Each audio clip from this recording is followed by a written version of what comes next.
for today. Palakpakan natin ng Lord sa buhay po ni Brother Carlito Gemeniano.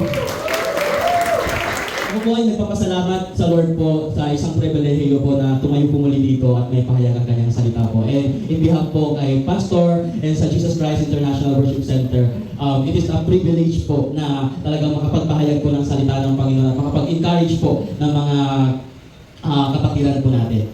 Ayan. Praise the Lord. Okay po, so, nakakaba. Yeah, okay, so pwede mo sabihin mo muna dyan sa katabi mo, mapalad ka.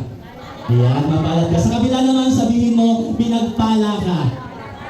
Ayan, hallelujah, Jesus. Okay, hallelujah, Father God. Oh, yeah. Okay, so, last 2 weeks ago, may mga natutunan po tayo last 2 weeks ago. Yung una natin natutunan nung nagturo po si Ate Cecil ng surviving or succeeding. Diba? Doon po natin natutunan kung tayo ba talaga ay nagsusurvive lang ba or nagsasucceed bilang isang Kristiyano. And then last week naman po, napag-aralan natin, diba, na ang ating kaaway hindi tayo nilulubayan. Diba? That no matter what yung paglilingkod natin sa Lord, automatic ang kaaway ay nagiging masakit ang tingin niya sa ating lahat.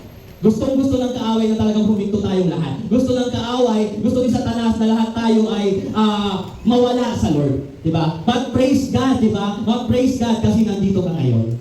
Amen. Praise God kasi nandito ka ngayon at sobrang nakakatuwa yun kasi pinapatunayan natin na tayo ay talagang sumusunod po sa Lord. And right now, di ba po, meron po tayong pag-aaralan pa po na kadugtong po nung dalawang turo po na yun. Kasi po actually, nung sinabihan na po ako na yun ni Pastor na magtuturo po last 2 weeks ago po, yung turo po ni Ate Cecil, yun na po yung naibigay sa akin na message ng Lord. And nung nagturo na po si Ate Cecil, sabi ko, Lord, yun lang tuturo ko. Sabi ko, and then, sabi ko, Lord, ano ulit po yung papaturo mo sa akin? Nung nagturo na po si Pastor last Sunday, kung ano po yung tinuro ni Pastor po, yun talaga ang message ng Lord sa akin. Kaya ako po, si Aligaga, kung ano po talaga yung tuturo ko. Kasi itong next week na agad yung pagtuturo ko. So, hindi ko alam kung ano yung message ng Lord. But praise God kasi, doon sa pagiging succeed or pagiging successful natin, sa pagiging alam natin na hindi tayo lulubayan ng kaaway, alam natin na winner tayo, di ba? Na tayo ay mga mananagumpay laban sa kaaway. Dapat meron tayong response doon sa mga yun. Di ba? Dapat may mga response tayo sa mga yun. Dapat meron tayong ginagawa. Hindi pwede na alam mo lang na nagsasucceed ka. Hindi rin pwede na alam mo lang na winner ka. Meron kang dapat gawin. Meron kang gagawin at yun ang pag-aaralan natin lahat. Amen? Tayo po ang lahat ay tumayo. Uwi na po tayong lahat. Joke lang po. Okay, so let us pray. Father, Jesus and Holy Spirit, maraming salamat po sa pagkakataon na to na makapakinig po kami ng iyong salita, Panginoon. And Lord, we are praying right now, Lord. Lord, yung response na matututunan po namin ngayon, Panginoon. Lord, yun po yung maisabuhay namin, sa buhay namin, Panginoon, hanggang sa pagbabalik mo, O Diyos. And we are praying, Lord God, na lahat po ito ay maging habit po namin, Panginoon. Lahat po ito, O Diyos, ay maging tubunan ng aming katawan, Panginoon. And we are praying, Lord, na ngayon pa lang, O Diyos, na umusap ka na. Kanina pa lang, O Diyos, nangusap ka na sa devotion namin. Nangusap ka na, Panginoon, sa praise and worship namin. And Lord, it is not an accident, Lord God, that this is your word today, O God. And Lord, we are so expectant sa gagawin mo ngayong araw na to. Lord, magmuna ka, maghari ka sa gawain na to, sa church na to, Panginoon. And Lord, hayaan mo din po, Lord God, na ang aming pastor na nagtuturo ngayon sa isang church, Lord, pagpalain mo siya, Lord God. I-anoint mo siya magmulang ulo hanggang talampakan kasama ni Mami Rose, Panginoon. And Lord, we are praying, Lord God, na siya po ay maging pagpapala po doon, Panginoon. And Lord, gamitin mo siya mightily doon sa church na to, Panginoon. And Lord, we praise you, we honor you. In Jesus' name we pray, and everybody say, Amen and Amen. Ayan. Bago po tayo mo kumamay ka ng 5 tao po at sabihin mo, pinagpala ka ngayong araw na to. Hallelujah. Praise the Lord. Ayan. Praise God, praise God. Hallelujah, Jesus. Ayan. Praise God po. Pwede na po tayo makaupo. Alright, ayun po no. So, kanina pa lang po, worship pa lang po, nasabi na po ano talaga yung magiging topic natin ngayon. And hindi ko inaasahan na doon pa lang kinonfirm na ng Lord na yun yung talagang kailangan na i-mensahe ngayon. Diba? And we are talking about, paki-flash na lang po, worship who or what in the life of Job. Diba? So, nakakatuwa po kasi kanina nung binanggit ko ng isang worship leader natin yung about kay Job, talagang iba yung parang biglang biglang may bumuhos sa akin na napakalamig na ginabahan ako, na may excitement, na alam ko may gagawin ng Lord ngayon. Diba? At kung alam mo may gagawin ng Lord sa'yo, pumalapak ka ng pinakamalakas na kayo. Amen. Hallelujah, Jesus. Okay, so we are going to talk about worship, who or what. Diba po? Madalas kasi, tayo po sumasamba, kasi ang alam natin pagdating sa pagsamba ay pagtaas ng kamay. Ang alam lang po natin sa pagsamba, yung pag-iyak. Ang alam lang po natin sa pagsamba, yung kumakanta po tayo dito. Ang alam po natin sa pagsamba, madalas po is yung umaawit tayo sa Lord, sumasayaw tayo sa Lord, di ba? Ang alam natin na pagsamba ay yung pagsamba na normal na nakikita ng tao. But you know what? Right now, mas malalaman po natin kung ano po ba talaga ang tunay na pagsamba sa Panginoon. And kaya po yan nagkaroon ng who or what, di ba po? Kasi madalas po sa atin, sumasamba dahil po sa what. Hindi po dahil sa who. Yung iba po sa atin, di ba po, sumasamba dahil sa ano, sa mga bagay o sa mga tao na kailangan natin. Sumasamba tayo dahil may pangangailangan tayo. Pero you know what? Kailangan nating maunawahan na kailangan nating sumamba dahil sa sino. At yung sino na yun, walang iba kundi ang Diyos. Amen po. Di ba po? Kailangan maunawahan natin ngayon, nasasamba ka hindi dahil sa may pangangailangan ka. Sasamba ka hindi dahil may gusto kang himalang makuha. Sasamba ka kasi hindi dahil gusto mo may pagpapalang ma-receive. Sasamba ka kasi gusto mo, ayaw mo mawala sa iyo yung tao na yan. Sasamba ka kasi ang Diyos ay Diyos. Amen po. Kailangan maunawaan po natin yun ngayon. And naniniwala po ako sa buhay po ni Job, mauunawaan po natin ang pagdating po sa katotohanan at sa pagsamba ng totoo at tunay sa ating Panginoon. Amen po. Sige po, pagbuksan po natin sa Job chapter 2. Chapter 2 po yan, and mamaya po sasabihin ko yun sa chapter 1 po. Ayan. Sabi niya po dyan, on another day, the angels came to present themselves before the Lord. And Satan also came with them to present himself before him. Verse 2, and the Lord said to Satan, where have you come from? Satan answered the Lord, from roaming throughout the earth, going back and forth on it. Verse 3, then the Lord said to Satan, have you considered my servant Job? There is no one on earth like him. He is blameless and upright, a man who fears God and shuns evil, and he still maintains his integrity, though you incited me against him to ruin him without any reason. So, bakit po nasabi ni Lord dyan na, and he still maintains his integrity, though you incited me against him to ruin him without any reason? Kasi po, kung babasahin po natin yung chapter 1 po, doon po unang sinubok or tinest ni Satan si Job. And you know what? Yung test na yun, actually ang description po kay Job, siya po ang pinakamayaman sa lugar na yun. Siya po ang pinaka-blameless, matuwid, nagkakaroon ng takot sa Panginoon, at higit sa lahat, nilalayuan niya ang masama. At siya po ang may pinakamaraming kahayupan, siya rin po ang may mga anak at na mga magaganda at gwapo. Di ba po? So, malay mo nang galing ka pala kay Job. Di ba? Sa generation ni Job. Di ba? So, yun po yung description kay Job. Isa pa po description sa kanya is, siya po ang isa sa mga nire-respeto sa lugar nila. But when Satan came to the Lord, di ba? Sabi niya, kaya mo lang naman yan kaya lang naman yan sumusunod sa'yo, kaya lang naman yan sumasamba sa'yo kasi nasa kanya na lahat. At higit sa lahat, pinoproteksyonan mo kasi siya. Tanggalin mo lahat sa kanya. At naniniwala ako, isusumpa ka ng tao na yan. Kaya lang sabi ng Panginoon sa kanya, sige, kunin mo lahat na sa kanya, huwag mo lang kukunin ang buhay niya. And you know what? Nung nangyari na yun, si Satan masayang-masaya. Yes, ito na ang panahon, aatakihin ko na si JC. Ito na ang panahon, aatakihin ko na si Michael. Diba? Ito ang panahon para talaga atakihin ko na si Romar. Ito na ang panahon para atakihin ko na itong tao na to na umaatin lagi sa church ng GCIWC. Kasi gusto ni Satan, mawala ka sa church na to. Diba? Nung time na yon, talagang ang gusto ni Satan, talagang, alam mo yun, pahirapan si Job. And you know what, ang nangyari, lahat ng mga kahayupan ni Job, lahat ng mga ari-arian ni Job, nagkaroon po ng sunog. At nawala lahat yun. And yung mga anak niya po ay namatay sa aksidente. Amen po. So yun po yung nangyari yung time na yun. Kaya sinabi po dyan ng Panginoon na though you incited me against him to ruin him without any reason. Kahit walang dahilan ng Panginoon. Di ba? Si Satanas kasi tuso eh. Si Satanas, alam mo yun, gumagawa talaga yan ng paraan para sabihin sa Panginoon na hindi ka naman talaga tunay na sinasamba niyan. Pero ang Panginoon, nakakatuwa po sa Panginoon, ay pinagmamalaki niya po tayo.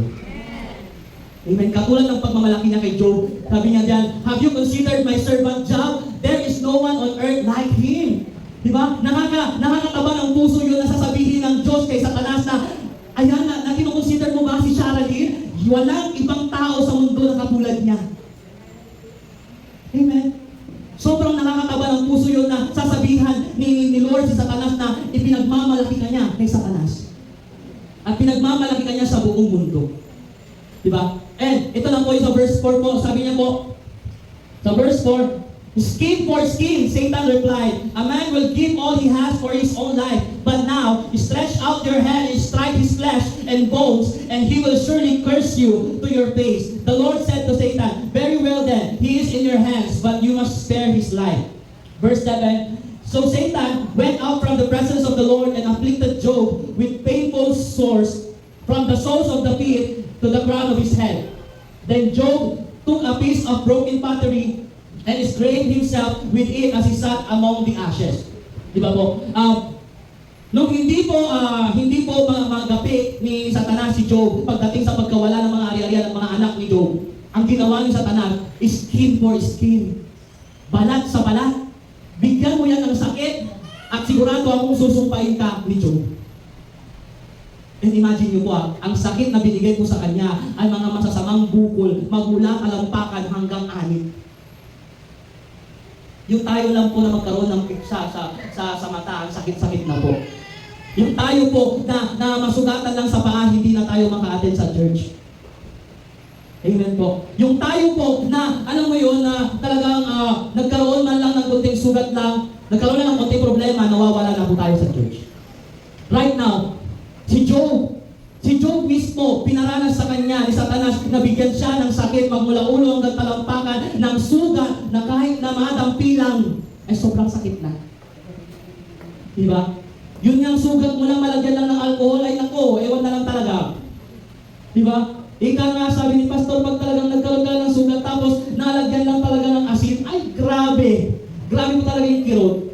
How much more si Job, ang ginawa niya pa talaga ay kumuha siya ng paso na basag, tapos kumuha din siya ng mga scrap pa. Pagkatapos nun, umupo siya sa abo. Imagine niyo po ang inupuan niya, abo. Dumikit lang yung abo sa sugat niya, sobrang sakit na po nun. But let us see what Job respond doon sa sakit na yan. Sabi niya po sa verse 9, his wife said to him, are you still maintaining your integrity? Curse God and die. He replied, si Job po nag-reply dyan, sabi niya, you are talking like a foolish woman. Shall we accept good from God and not trouble? In all this, Job did not sin in what he said. Nakatuwa po nung sinabi po ng worship leader kanina po, na shall we just accept good from God and not trouble? Tayo lang ba mga Kristiyano, nung pinili natin na sumunod sa Lord, ang kailangan lang ba natin tanggapin, ang gusto lang ba natin tanggapin yung mga mabubuti lang, hindi ang masama? You know what? Hindi naman po pinangako ng Panginoon na magiging maganda ang buhay natin bilang sa Kristiyano. Pero ang pangako ng Panginoon, kasama natin siya hanggang dulo. Yun po. Kasama natin siya sa panahon na lugmok ka. Kasama natin siya sa panahon na, alam mo yung pagod na pagod ka na. Kasama natin siya sa panahon na broken ka. Kasama natin siya sa panahon na, alam mo yung nako-confused ka. Kasama natin siya sa mga panahon na ikaw ay nalilito kung saan ka pupunta. Kasama natin siya. Amen po. And that's one of our message focus po ngayon, no? Isa yan sa mga message focus natin na kung saan, yan po, dyan din po nanggaling kung paano po nag-response si Job pagdating sa mga problema, pagsubok na pinagdaanan niya po. Ito pa po yung isang message focus po natin. Sabi niya po sa Job 1, chapter 1, verse 20 to 21. At this, Job got up and tore his robe and shaved his head. Then he fell to the ground in worship and said, naked I came from my mother's womb, and naked I will depart. The Lord gave and the Lord has taken away. May the name of the Lord be praised. Imagine nyo po, nawala na lahat ng mga ari-arian niya po dyan. Nawala na lahat ng mga business niya, nawala na lahat ng mga meron siya, nawala na lahat ng mga hayop na meron siya, mga inalagaan niyang hayop, nawala na rin lahat ng mga anak niya, namatay lahat ng mga anak niya, pero ang ginawa Then he fell to the ground in worship. Amen po. Madalas hindi po natin naiintindihan ito. Kasi bakit po? Hindi po natin ginagawa. Hindi po natin kasi ginagawa na kapag may problema tayo, ang takbo dapat natin pagsamba sa Panginoon. Pero ang ginagawa natin, kapag may problema tayo, tumatakbo tayo sa tao para manghingi ng tulong. Tumatakbo tayo sa bagay, tumatakbo tayo sa mundo, sa kayang i-offer ng mundo para marisolbahan yung pangangailangan natin. But you know what? Job is different. Kakaiba si Job. Ang ginawa niya, nung time na nawala lahat ng mga ari-arian niya, business niya, mga anak niya, ang ginawa niya, nagpatira pa siya sa harapan ng Panginoon. Tayo po, kaya mo ba natin kung gawin? Pag hinayaan ko ba ng Panginoon na galawin ka ni Satanas, tanggalin lahat sa iyo, kaya mo bang tumakbo sa harapan ng tumakbo sa harapan ng Panginoon at sabihin mo, Lord, I worship you. Kasi, kaya ko po ito nasasabi, kasi ako yung unang ako yung unang na-strike sa word na to. Kasi, sabi ko, Lord, ang hirap pala, Lord, nung time na naglilingkod ako, grabe, blessings, grabe, Lord. Nung hindi pa ako kasal, talagang grabe yung mga blessings, grabe paglilingkod ko, on fire ako, Lord. Grabe lahat, Lord. As in, nakita ko kung paano ako ginamit. Pero, nung time na nag-iba na yung status ko, Lord, di ba? Nag-iba yung status ko, Lord, iba rin yung adjustment, Lord. Iba yung adjustment at the same time, na talagang nagkaroon ng hati, Lord, sa paglilingkod ko sa'yo. And I mean it. And you know what? Dati, kung may problema ako, talagang pupunta na ako sa kwarto, tapos magpapatira pa ako agad. Pero alam nyo, nitong mga lately lang, last year lang, nagkaroon ng problema, even nitong nung namatay yung lolo ko. Alam nyo, sobrang naging gulong-gulo ako. To the point na, sabi ko, ang pinapakita ko na lang dito sa church, nakangiti lang ako. Pinapakita ko na lang dito sa church, masaya ako, strong ako. Pero deep inside of me, I am broken. I want na umalis na lang. Gusto ko na lang na magpakalayo-layo. Gusto ko na lang na magpahinga din. But you know what? God is good. Kasi kung ikaw gusto mo nang bumitaw, si Lord hindi ka bibitaw. Amen. Yung time na yun na nagulong-gulo ako kasi first Christmas namin na wala ang lolo ko na mag-Christmas kami. And sobrang nakakalungkot yun kasi alam niyo po yun, minahal ko ang lolo ko, siya ang nag-alaga sa akin. Kasi maaga kami naulila sa mga magulang namin. Sila ang nag-alaga sa amin, sila ang nagpaaral sa amin. Sila ang nagtiis na pag-aralin kami, alagaan kami. Eh, nangako ako sa kanya na, Lolo, huwag ka mag-alala. Aayusan ko itong bahay na to. Magpapagawa ko ng bahay para sa atin. Nakaready na lahat yung plano na yun. Nakaready na kung saan siya hihiga, saan yung kwarto niya. Pero nung June 2, bigla siya nawala. Alam niyo parang, praise God. Praise God, tinuruan ako ng Lord na mas lalo pang lumapit sa kanya. Amen po. Praise God, kasi sa buhay ni Job, mas natutunan ko na kahit anong problema ang pagdaanan mo, kahit sino man niyang mawala sa buhay mo, kahit anumang bagay ang kunin ni Satanas sa'yo, tandaan mo, sumamba ka lang sa Lord, siya na ang bahala sa'yo. Amen po. And I am so blessed.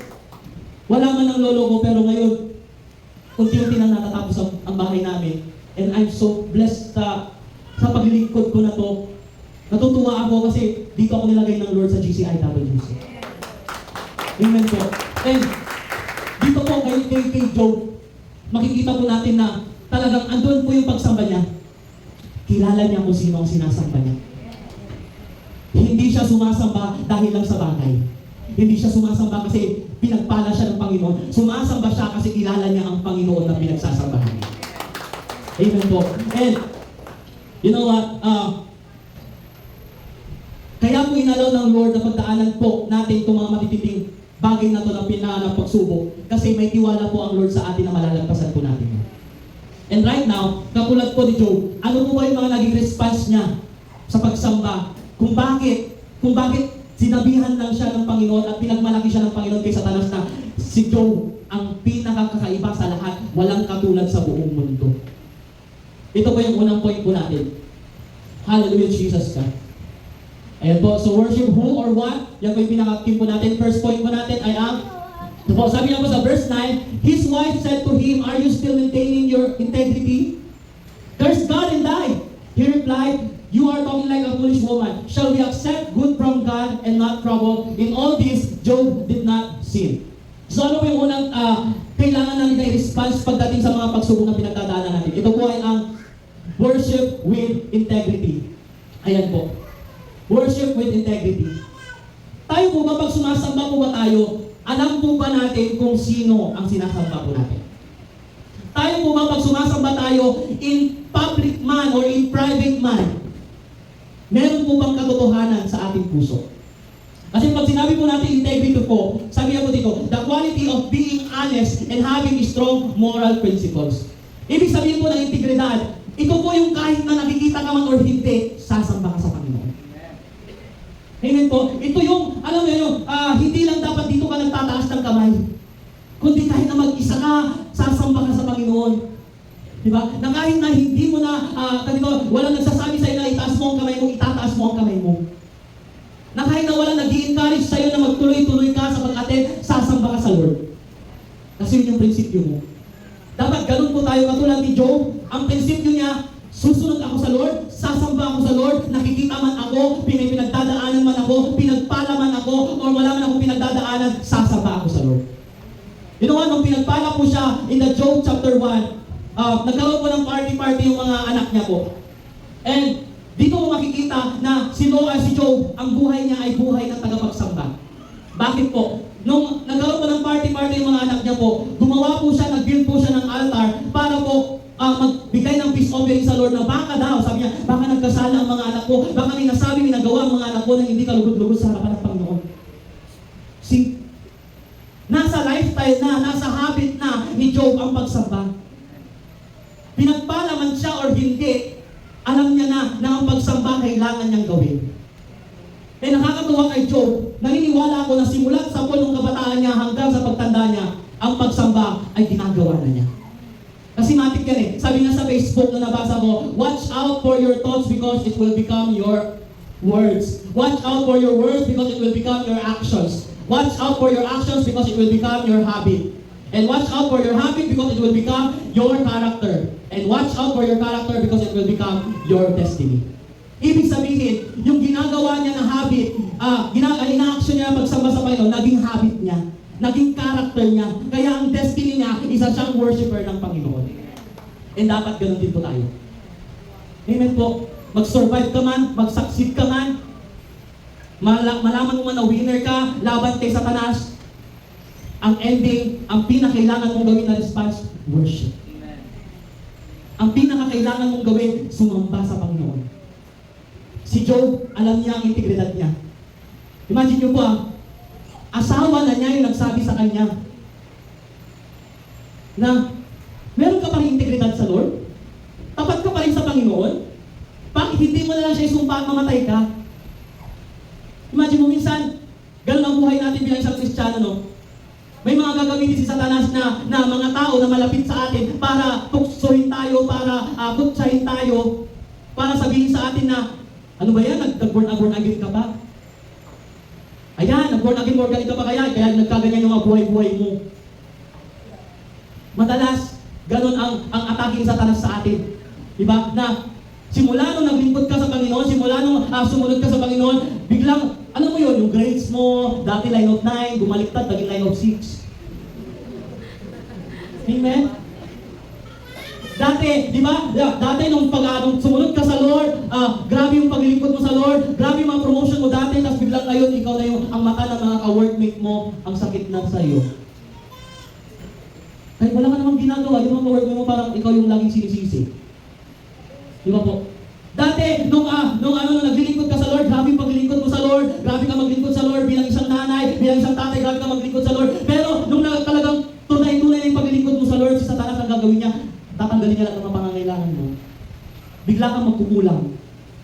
Bigla kang, alam mo yun, mararamdaman mo na lang, Lord, dati sapat naman yung yung kinikita ko para sa pagkapangkustos namin sa pagkain. Pero bakit ngayon, Lord, hindi na? Si Job, kahit na may pinagdaanan na ganyan, ang prinsipyo niya, sasamba ako sa Panginoon. Yun po. Sabihin na natin, na kunwari si Job ay isang tatay na talagang nagpo-provide para sa mga anak niya, pero nagkulang bigla. Ang response niya, sasamba ako sa Panginoon. Kung si Job man ay nagtatrabaho at ang tingin na lahat ng tao sa kanya, sa mga ka-workmate niya, ay masama na, talagang kinukot siya na siya, talagang siya lagi tinatarget, ang sasabihin niya, sasamba ako. Kung si si Job man ay nag-aaral noon, di ba? Yung dati line of 9 at naging line of 7, ang sasabihin niya sa Lord, sasamba pa rin ako sa Lord. You know what? Dapat ang maging prinsipyo po natin, dapat ang maging katatayuan natin bilang isang Kristiyano, sasamba ka kahit na anong sitwasyon ng buhay mo. Amen po. Kailangan po natin sumamba, ano man po yung mga pinagdadaanan natin. And nakakatuwa po sabi niya po dyan ni Job, shall we accept good from God and not trouble? Madalas po tayo kasi kaya po tayo sumasamba kasi may pangangailangan po tayo. Kaya po tayo sumasamba kasi alam natin or sa isip-isip natin, alam ko ito yung susi para maibigay ng Lord yung pangangailangan ko. Madalas ganun po yung mga mindset po natin. Lord, naatin ako ng church, mag-worship ako kasi alam ko bibigyan mo ako ng trabaho. Tapos tataas ka ng kamay. Lord, aatin ako ng church, sasamba ako kasi Lord, patataasin mo ang grades ko. Lord, aatin ako ng church, sasamba ako kasi Lord, ipuprovide mo ang pangangailangan ng mga anak ko. Iba si Job. Kahit hindi ibigay ng Lord yun, ang prinsipyo niya, ang integridad niya, ang katapatan niya na kay Lord ang pagsamba. Amen po. Dapat po maging ganun po tayo. And sabi niya po dito, you worship God even if no one sees you. You worship God even if no one tells you to do so. And you worship God even if no one encourages you in times of testings and problems. Amen po. Yung panghuli po, even if no one encourages you in times of troubles and testings. Tayo po, alam niyo po yun, pag lubog na tayo, kailangan pa may mga musta sa atin para lang umatin tayo ulit ng church kasi lubog tayo. Dapat hindi po tayo ganun. Dapat matuto na po tayo na kahit na anong pagdaanan mo, kahit walang nangangamusta sa'yo, kahit walang nag-encourage sa'yo, umatin ka at sasamba ka sa Panginoon. Amen po. Kasi yun po, yung dapat nating katatayuan. Na dapat tayo po ay maging worshiper like Job. Amen po. And sabi niya po dito, when we worship God, we do it to please Him in private and in public. Bakit ko po sinabing in private and in public? Madalas po kasi yung iba ang ginagawa in private or in public. Okay lang kahit sa ano, hindi na ako sumasamba sa public, basta nasa private sumasamba. Okay lang nakikita nila akong sumasamba sa public, nakikita nila akong nagtatas ng kamay, huwag na lang sa private. You know what? Ang pagsamba sa Panginoon, mag-isa ka man or may nakakakita man sa iyo mga kapatiran mo, sasamba ka. Amen po. And ang pagsamba po ay yung pag-attend po sa ganito, sa gawain na ito, yung pag-attend po sa mga Wednesday Word, di ba po? Yung pag-attend po sa mga Bible studies, yun po ang pagsamba din natin na isa sa Panginoon. And isa rin pong pagsamba sa Panginoon pag private time mo na, pag ikaw na lang mag-isa, sasamba ka sa Panginoon kahit walang nakakakita. Kaya kailangan po, mga leaders, natin na po tayo ng Wednesday Word. Di ba po? Doon po nakakasamba po tayo sa Panginoon. Amen po. Kailangan din po natin patunayan sa public, hindi lang po sa private. Kasi the more na pinapakita mo yan sa private, the more na lalabas yan in public. Amen po. Hindi mo yan maitatago. Hindi mo maitatago. Sabi nga sa Bible, hindi mo maitatago ang ilawan sa ilalim ng table. Kundi liliwanag at liliwanag yan. So kailangan tayo din po, pagsasamba tayo, in private man and in public man, kailangan nakikita tayo. Amen po. And bilang lingkod ng Panginoon, kailangan nakikita din po tayo sa mga Wednesday Word, sa mga Bible studies, sa mga Sunday service na mga katulad nito. Amen po. So, Wednesday Word po. Ayan, sabi mo sa katabi mo, attend ka na ng Wednesday Word. Parang ayaw. Praise God. Amen po. Okay, and we must worship God in spirit and in truth with full integrity. Amen po. Kailangan po natin maintindihan na kapag tayo po ay sumasamba sa Panginoon na may katapatan, dapat sa katotohanan at sa espiritu. Doon po makikita kung paano po tayo sasamba sa Panginoon. And lastly, Job worshiped God in public and private, submission regardless of the situation. Alam niyo po, si Job, nag-submit siya sa kung ano ang nakasulat sa salita ng Panginoon, kung ano ang binaba ng salita ng Panginoon, nag-submit siya kahit na anumang sitwasyon ng buhay niya. Andoon yung integridad niya sa salita ng Panginoon. Andoon yung integridad niya, katapatan niya sa Panginoon. Amen po. Nandun pa rin pag-submit niya po kay Lord. And lastly, sagana man or may pinagdadaanan man si Job, sumamba siya sa Lord. Makitang-kita naman po sa Job 1, pinagpala pa rin siya ng mga time na yun, pero gumagawa pa rin siya, nabibuild pa rin siya ng altar at sumasamba sa Panginoon. Di ba po? E nung nagkaroon na po siya ng mga pagsubok, still, nakita pa rin yung pagsamba sa Kanya. So dapat maging ganun po tayo na tulad ni Job, let us worship God with integrity. Sumamba ka sa Panginoon na may integridad kahit hindi ka nakikita or nakikita ka man, sumamba ka sa Panginoon. Amen po. Ayan, so sa second po tayo. Ayan, sa second po. Ayan, sabi niya mo sa Job 1 verse 20 to 21, "At this, Job got up and tore his robe and shaved his head. Then he fell to the ground in worship and said, Naked I came from my mother's womb, and naked I will depart. The Lord gave and the Lord has taken away. May the name of the Lord be praised." Ayun po. So ang ating second topic, second point po ay worship God with humility. Amen po. Worship God with humility. Imagine niyo po, ang ibig sabihin po ng humility is freedom from pride or arrogance. Kailangan daw po pala, para masabi na ikaw ay talagang sumasamba ng may pagpapakumbaba sa Panginoon, kailangan walang pride, walang pagiging arrogante. And you know what? Job did that. Ginawa yan ni Job. Imagine nyo ha, si Job na po ang pinakamayaman sa lugar nila nung time na yun. Si Job ang pinakamayaman, siya may pinakamaraming hayop, siya ang may mga anak at mga anak na gwapo at magaganda. Pero, nung kinuha sa kanya, lahat yun ni Satanas, hindi niya naisip na, kaya kong gawin lahat yan. Matalino ako, magaling ako, pogi din naman ako. Diba? Kaya kong gawin lahat yan, kaya ko ulit gumawa ng mga anak ko na magaganda at gwapo. Pwede niyang isipin yun eh. Kasi pinagpala siya ng Lord eh, pinagpala siya ng Lord. So kung nagawa ng Lord sa kanya, pwede niyang isipin na kaya din gawin yun. Kaya niyang gawin yun.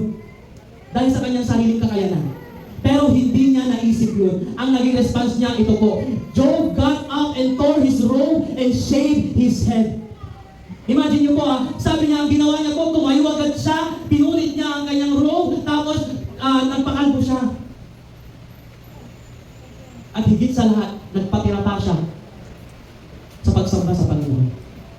Tayo po, kaya po ba natin gawin yun na leader ka na, diba? Ginagamit ka na ng Lord mightily, diba? Ipinomote ka ng Lord sa church, diba? Ikaw na yung pinakamataas na posisyon sa church, ikaw na yung pinakamataas na posisyon sa work ninyo, ikaw na ang pinaka-highest grade sa school ninyo, ikaw na ang pinakamabuting nanay sa barangay ninyo.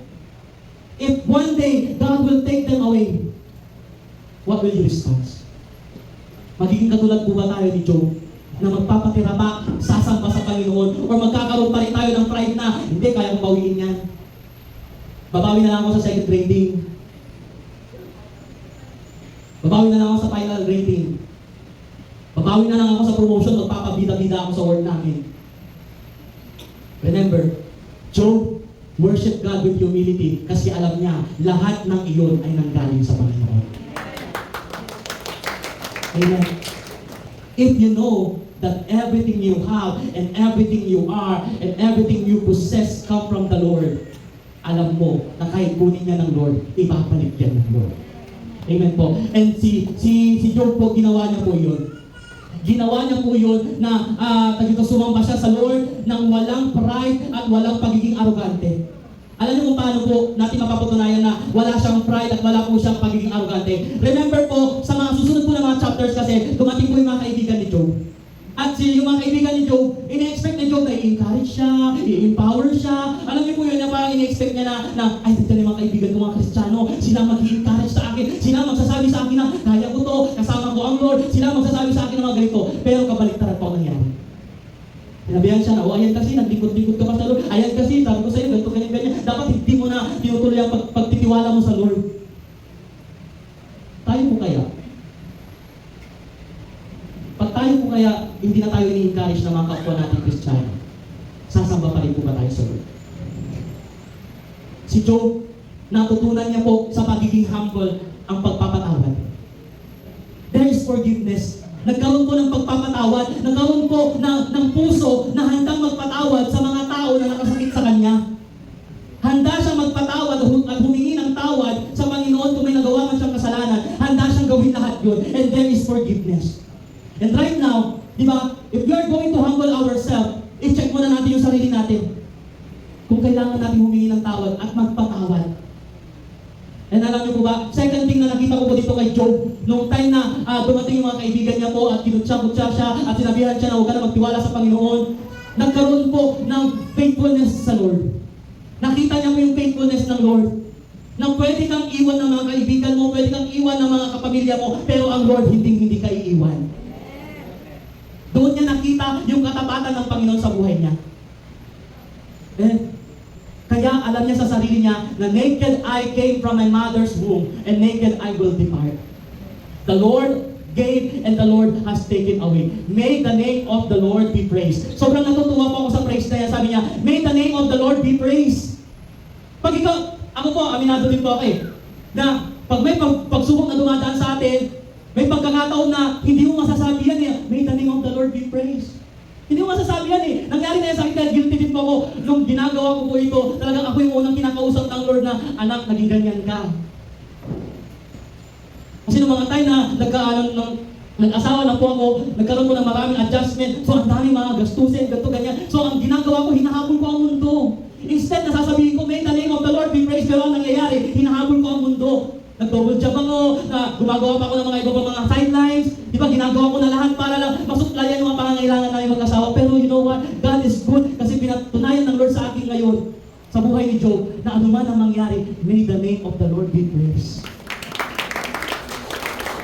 Dapat ganun po tayo. Dapat ganun po tayo na, wala mang mag-encourage sa akin, wala mang mga kapatiran ko na magsabi sa akin na kaya ko po, sasampa ako na may pagpapakumbaba sa Panginoon. And you know what? Lastly, na nakita ko po dito sa worship and humility is surrendering.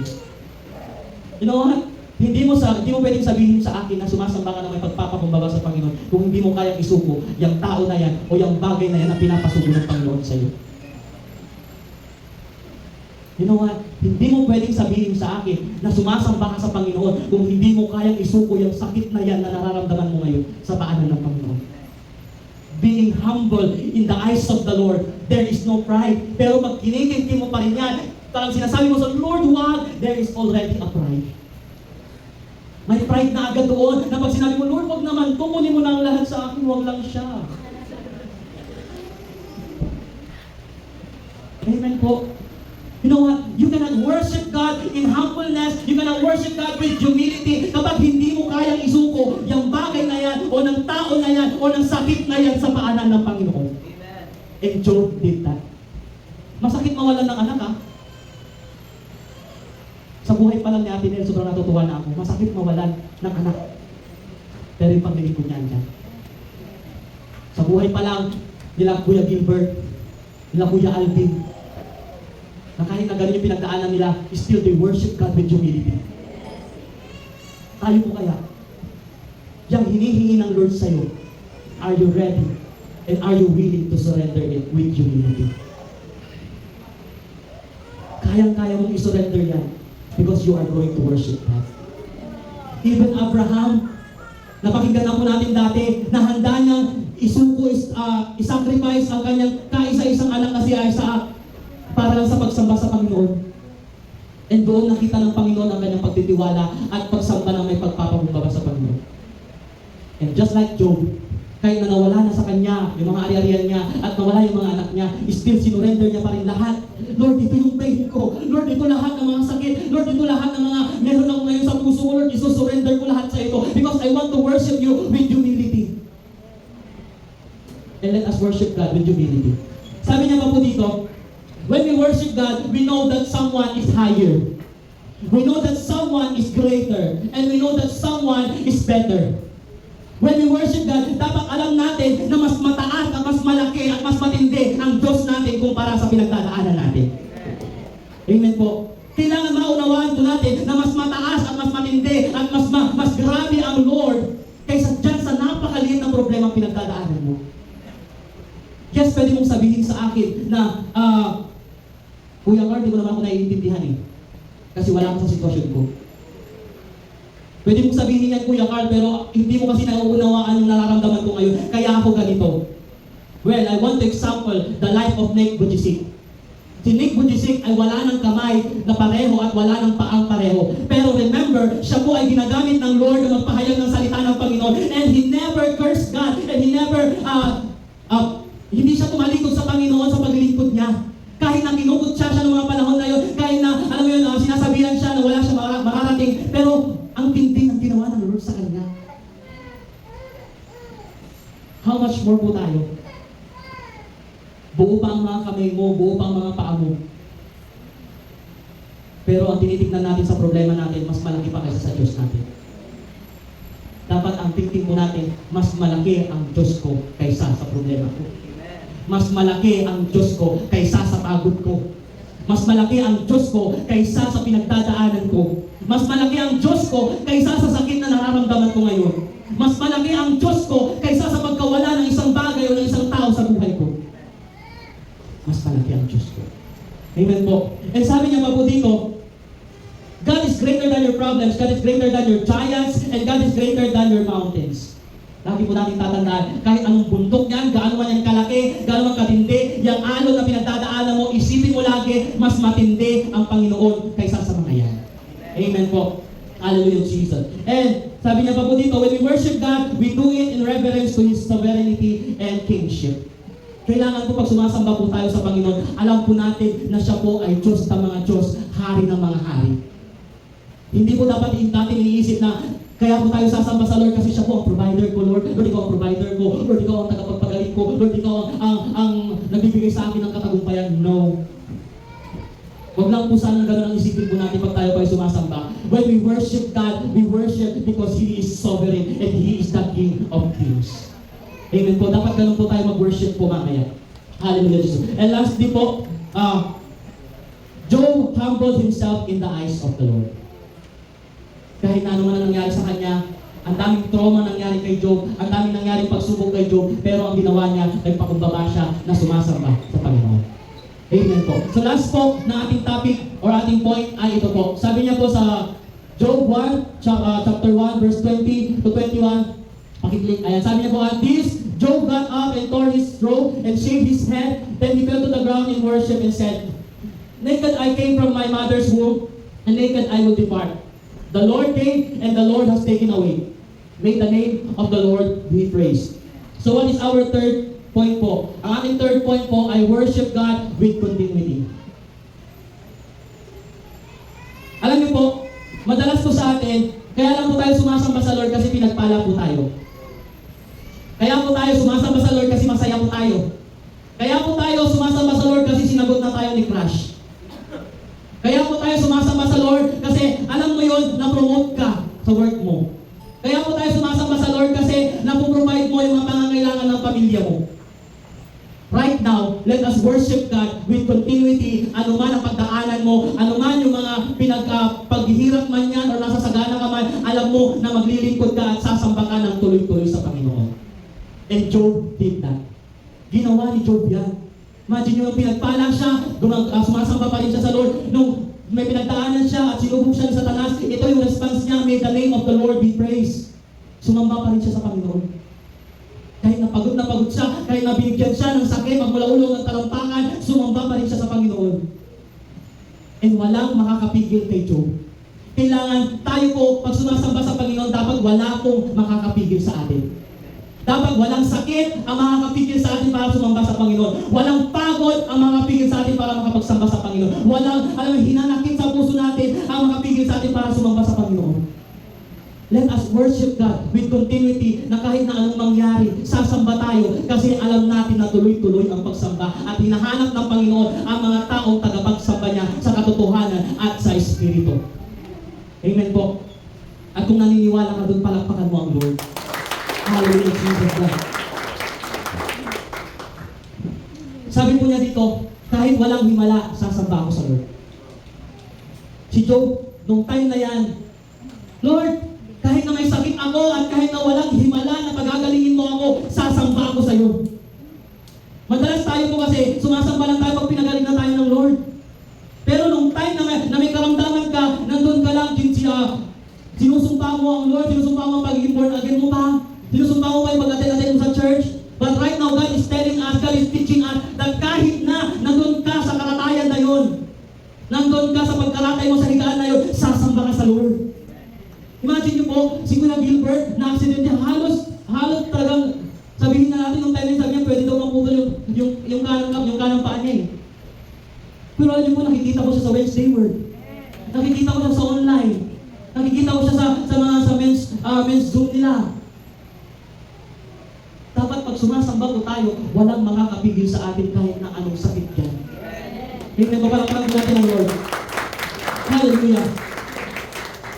Ito pa po, kahit hindi sagutin ang panalangin ko, sasamba ako sa Diyos. Amen po. Madalas tayo po kasi, sumasamba lang tayo sa Lord kasi sinagot ng Lord yung panalangin natin.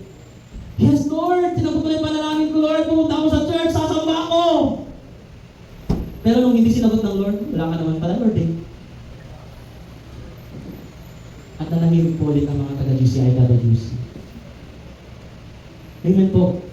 Kailangan po ang mindset po natin kahit hindi sagutin ng Lord yung prayer mo, kahit itong time na to, kahit sabihin na natin na sa tingin mo na didelay na si Lord sa pagsagot ng prayer mo, sa pagsagot ng prayer request mo, sumamba ka din sa Lord.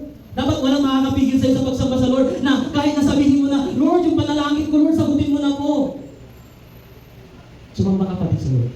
Amen po. Sabi niya pa po dito, kahit masakit na ang nangyayari sa akin, sasamba ako sa Diyos.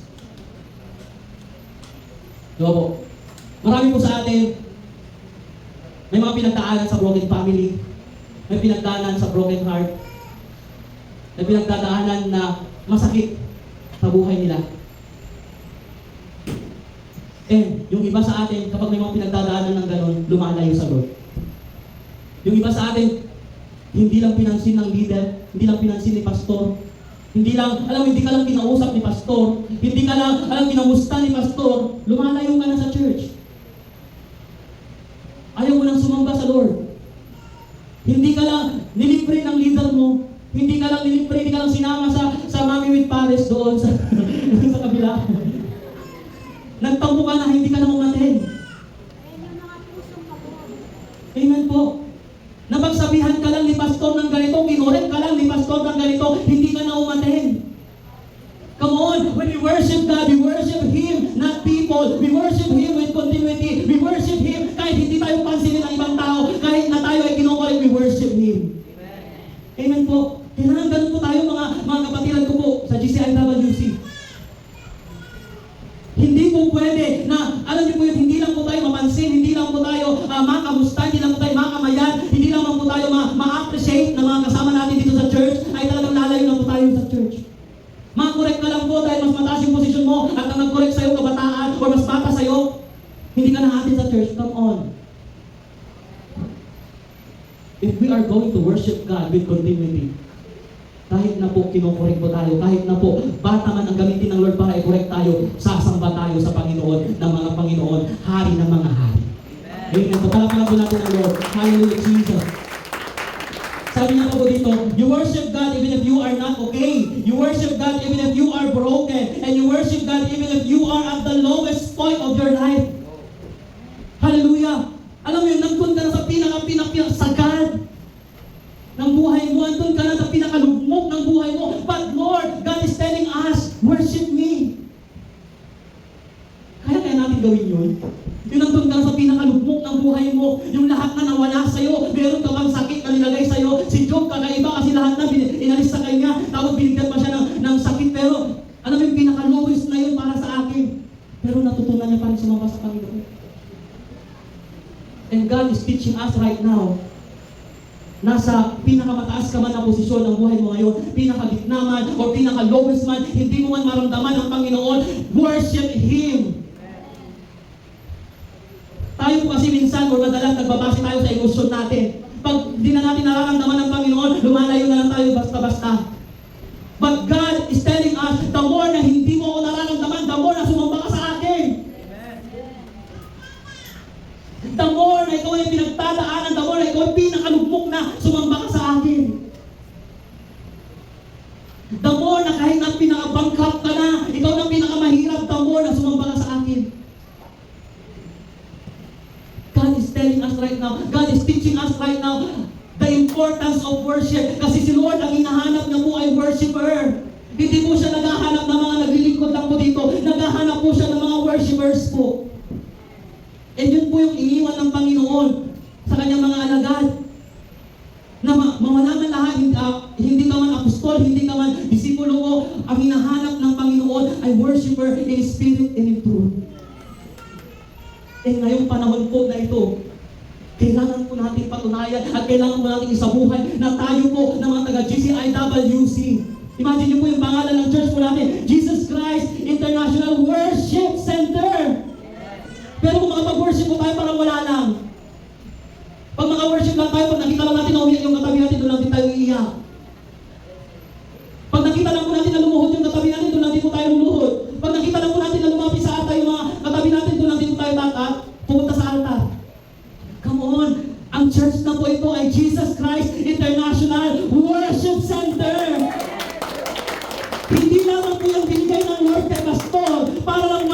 ko. Ibinigay ng Lord dyan kay Pastor kasi gusto ng Lord. Lahat ng mga taga-GCIWC ay worshipers. Amen po. And mamaya po, tapos ko ng pakialamanan mamaya. I will worship like David. I will worship like Job. I will worship like Abraham. Walang pakialamanan. Alam mo yun, kung nakikita mo nangangawa na yung katabi mo na yan, huwag mong pakialamanan. Ang pakialaman mo, ikaw at ang Lord. And dapat hindi lamang po dito. Baka po kasi pagkatapos nitong preaching na to, tapos ministering mamaya, tapos iyak-iyak ka, ngawa-ngawa ka, tapos next week wala na. Kinabukasan wala na. Ang sabi po dyan, worship with continuity. Tuloy-tuloy po ang pagsamba natin sa Panginoon, mga kapatid. Tuloy-tuloy po ang pagpuri natin sa Panginoon. Tuloy-tuloy po yung pagbigay natin ng pasasalamat sa Panginoon. And you know what? Sabi niya pa po dito, when we worship God, we do it continuously. Job expected his friends to encourage him, but instead, they mock him and discourage him for what is happening to him. Madalas may mga gagamitin si Satanas para i-discourage po tayo. Huwag ka na magtuloy dyan, huwag ka na sumamba dyan, tumagin ka na dyan, huwag ka na umaten dyan, tigil mo na yan, ayan tuloy, nababangkrap ka na, ayan tuloy, nawawalan ka na ng trabaho, ayan tuloy, nabdimog ka, ayan tuloy, bumaba yung grades mo. Huwag ka na umaten dyan, ayan tuloy, hindi mo na nabibigay yung mapangailangan ng mga anak mo, ng pamilya mo. Huwag ka na umaten dyan. But God is telling us right now, worship me. Huwag mo akong sambahin dahil may kaya akong ibigay sa'yo. Sambahin mo ako dahil ako ay ako. Sabi ng Panginoon. Hallelujah, Jesus. Sige po, salamat po natin ang Lord. Hallelujah, Jesus. You know what? Sabi niya po dito, however, Job continued to worship God. The result, God doubled what was lost to Job. Alam niyo kung dinoble ng Panginoon lahat ng nawala kay Job? Dinoble ng Panginoon lahat ng mga ari-arian niya. Yung 7,000 naging 14,000, yung 500 naging 1,000, at yung mga anak niya na 7 naging 14.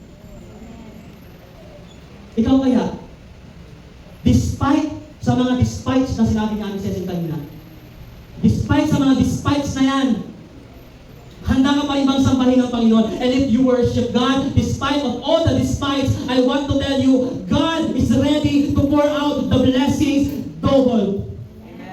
Amen po. Wala nakatanggap pulo mo. Wala nakatanggap yata. Uulitin ko po, no? When we worship God, despite of all the despites in our life, God is ready to pour out the blessings that we deserve double. Hallelujah, Jesus God. Hallelujah, Father. And sabi pa po, ito po hindi ko po alam to pero sinabi po ni Pastor sa akin. Sabi po ni Pastor sa akin, ang mga anak daw po pala ni Job ang pinakamaganda at pinakagwapo na nadeklara sa buong mundo. Kaya, actually tatay ko po yan, kalinunuhan ko yata si Job eh. Alam ko na, nakikita ko na-research ko po na medyo nandun ako sa linya ni Job ko eh. Diba? What I'm saying right now is, hindi ka lang pagpapalain ng Panginoon sa pinansyal, hindi ka lang pagpapalain ng Panginoon sa pisikal, hindi ka lang pagpapalain ng Panginoon sa lahat ng aspeto ng buhay mo, pagpapalain ka pa ng mga magaganda at guwapong anak. Amen? Hallelujah. Diba? Hindi ka lang pagpapalain sa lahat ng yan, pagpapalain ka pa ng mga magagandang bagay na karapat-dapat na ibigay sa'yo. Amen po. Ang kailangan lang po natin gawin, worship God. Huwag po tayong sumamba sa Panginoon dahil may kailangan po tayo. Huwag po tayong sumamba sa Panginoon dahil gusto natin ang himala, gusto natin ang mga ganito, ganyan-ganyan. Huwag po tayong sumamba sa Panginoon kasi ayaw po natin ibigay yung pinapasurrender sa atin. Sumamba po tayo sa Panginoon kasi siya po ay Diyos ng mga Diyos, Hari ng mga Hari. Amen po. And this is our conclusion po. So ulitin ko lang po, no? Ang ating unang point po, or ating tema po, worship who or what. Ang ating first main point po, worship God with integrity. Second po, worship God with humility. And lastly, worship God with continuity. With continuity, kahit na hindi mo nakasama yung katabi mo nung nakaraang linggo, aatin pa rin ako. Amen po. Kahit na hindi ko kasama yung kapatid ko, aatin pa rin ako. Kahit na hindi ko nakasama yung jowa ko, aatin pa rin ako. That's what we call worship God with continuity. Amen. Yung iba kasi sa atin, hindi lang umatin yung kapatid niya, hindi lang umatin yung pinsan niya, hindi lang umatin yung jowa niya. Wala na rin sa church. Amen po. Let us worship God with continuity. And conclusion po, worship God not because of what He can, but because of who He is. Tandaan po natin na sinasamba po natin ang Lord, hindi dahil sa mga kaya niyang gawin sa buhay